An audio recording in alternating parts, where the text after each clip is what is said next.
I'm not having 8 5K days in a row.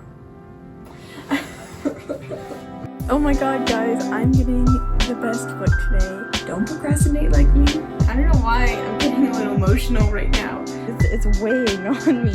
70,950 words. Let's do it! Hello everyone and welcome back to Grayson's Bookmark. Here on this channel I make all types of writing and bookish content, and today's video is a writing one. I am deep in the trenches of draft 3 of Seaside and I have some thoughts about it. Some good, some bad.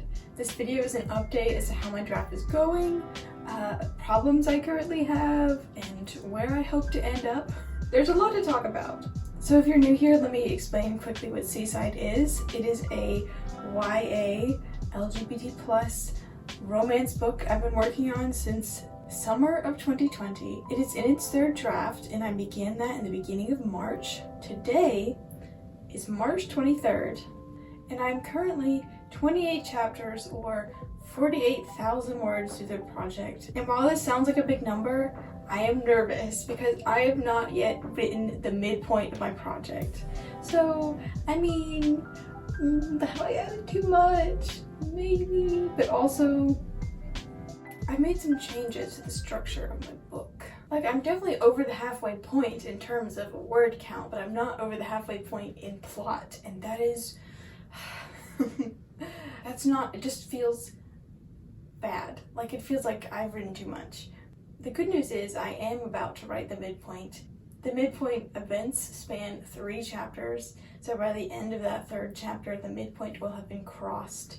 The reason it spans 3 chapters is because we have it from Luca's perspective first, and then Julian's perspective, and then like the midpoint happens in the third chapter after that, back in Luca's perspective, and this is kind of like the progression through the beginning of the night to the end of the night. So that is how that midpoint happens. But it is probably going to be like another 5,000 words, and I'm just like,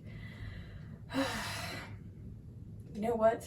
I want this draft to be under 90,000 words. Like, ideally 89,000 would be good, because I feel like that's not pushing too many boundaries of the genre I'm writing in.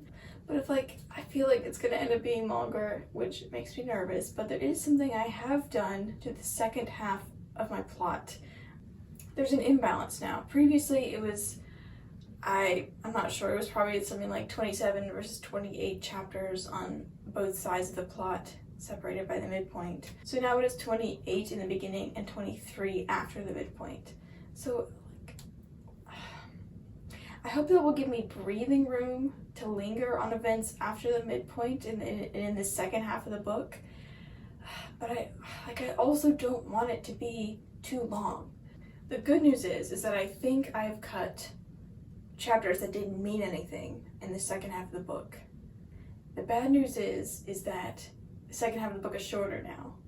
But also less bad is the fact that I've replaced the new chapters with other chapters, but also they're completely new chapters, and I'm worried about it. Maybe I can explain it this way. It's like I had a puzzle, and the puzzle made a complete picture. That picture may have been unclear or nonsensical in some places, but overall it was a whole picture. There were pieces, and it was together. And then I took out puzzle pieces, probably like maybe close to a third of them, and now I have to put new puzzle pieces back where the old ones used to fit and hope they fit the same, if not better. And that's really hard to do with unrefined prose like it is in the first draft. This is something no one told me about writing a third draft, is that if you write new material for the first time in a draft, that is first draft material, but now it's in the third draft, so it looks unintegrated or messy, and there's extra work going into bringing those new ideas to the same level of prose as in the third draft.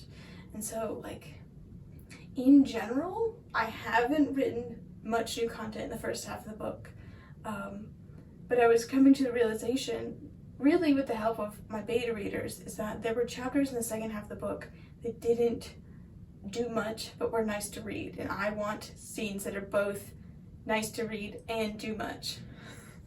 So here's what I've done to try to make the second half of the book have more meaning but less fluff, I guess.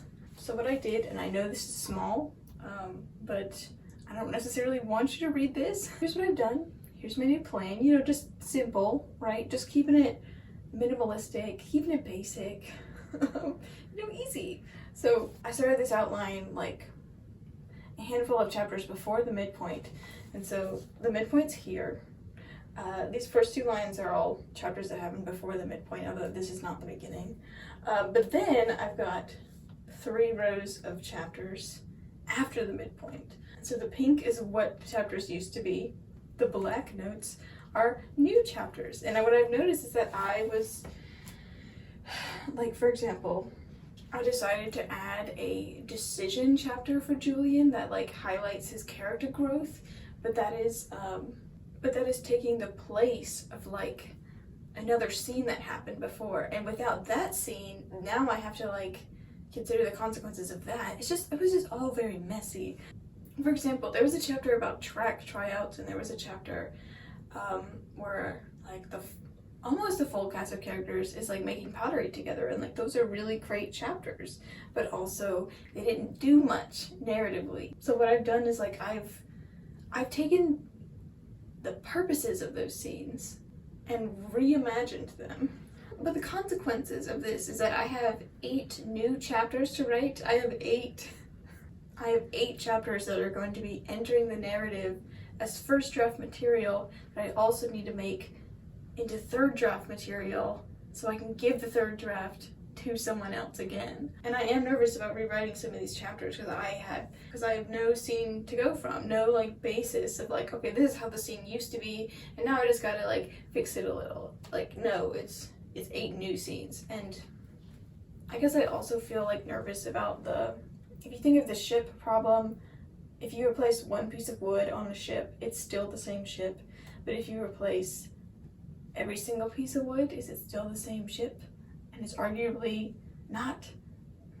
I don't know, like, I don't feel like I'm drifting away from the story I was trying to tell in the beginning. But I'm worried that, I don't know, like, it's something I've never had to consider before. Is a revision refining an idea and directing it towards something, like I don't know what that something is, but is it about directing or like maintaining the original spirit of the novel? I feel like you can do both, and I feel like that's what I'm trying to learn through this third draft. But yes, I think that's all I want to say about my progress so far. I've been mainly working on the weekends to just get this project done. I don't know why I'm in a rush to get it done. I guess it's a human tendency to always think you'll be more productive than you actually are. And goals are not bad to have, but I know I originally intended to finish this third draft by the end of March. It's currently March 23rd, which means I have, if there are 31 days in March, I have a week and 1 day, or maybe just a week, to write a whole nother 45,000 words, but like that's not gonna happen. I'm not having 8 5K days in a row. So when do I want to get this project finished? My original goal was the end of March. That's not gonna happen. I really wanted to try to write something new for Camp Nano. I feel like I'm kind of missing out by not getting to participate in that new draft, new project spirit. But I'm also okay with the fact that Seaside is what I'm going to be working on for Camp Nano. Like, hopefully I'll finish sometime in the middle of April so that I actually get to like explore new ideas. I do have a soft idea about a vampire book, or I can continue to work on one of the projects I've already started. It's going to get done when it's going to get done. At this rate, it will probably be done sometime before the end of April. I'm not holding myself to a strict deadline though, even though I would like it to be done sooner. I cannot get it done sooner than I can. When I did this new outline, it was like, I was so nervous, but I was so excited to write the rest of it. And I do still have love for this project. I'm just, a little bit overwhelmed. That's the theme when it comes to all my writing. So I hope to finish this project soon, or this third draft, and I guess then I'm gonna have beta readers, possibly a sensitivity reader that I will hire. Yeah, just, it's looking good for the future of Seaside. Let me know what you're writing in the comments down below. What state of the project are you in? Are you looking forward to Camp Nano? What genre you write in? Or like any advice you have for writing a third draft and beyond, because I'm just making it up as I go. So yeah, I feel like that is all I have to say. Thank you for watching this video. Thank you for being here on the journey of Seaside. Thank you for watching these videos. Thank you for liking and commenting and subscribing. As of filming this, I am almost at 100 subscribers. I don't normally talk about subscribers, but like, I'm at 99. So if you would like to be that one subscriber that pushes me into triple digit territory, it would really make my day. Okay, but yeah, thank you so much for watching this video, and I'll see you in the next one. Bye! Deep in the trenches of draft 48 chapters.